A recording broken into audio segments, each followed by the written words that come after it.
Hello అందరికీ. ఈరోజు Friday mini vlog వచ్చేసి మార్నింగే ఇల్లంతా మాప్ పెట్టేసి బయటంతా కడిగేసి ముగ్గు అయితే పెట్టేశాను. ఇంకా మా హస్బెండ్కి టైం అయిపోతుందని రైస్ పెట్టేసి ఎగ్ ఫ్రై అయితే చేసేసాను. ఇంకా మా హస్బెండ్ క్యారేజ్ తీసుకొని ఆఫీస్కి అయితే వెళ్ళిపోయారు. ఇంకా పాపనైతే స్కూల్కి రెడీ చేస్తున్నాను. మా పాప అయితే జడ వేసుకోవడానికి చాలా విసిగిస్తుంది.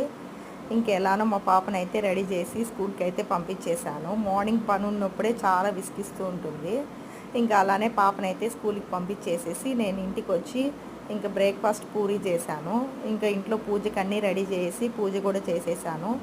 ఇంకా ఫ్రైడే ధూపం అయితే వేస్తాను సాంబ్రాణి వేసి. అలా వేస్తే కొద్దిగా మనసు అయితే ప్రశాంతంగా ఉంటుంది. అందుకనే నేను సాంబ్రాణి అయితే ఇల్లంతా వేస్తాను. ఇంకా వేసేసి కర్రీ ఏం చేద్దాం అనుకుంటా అంటే బెండకాయలు అయితే ఉన్నాయి. ఇంకా బెండకాయ పులుసు చేసుకొని పాపకైతే క్యారేజ్ తీసుకెళ్తున్నాను. Okay, bye.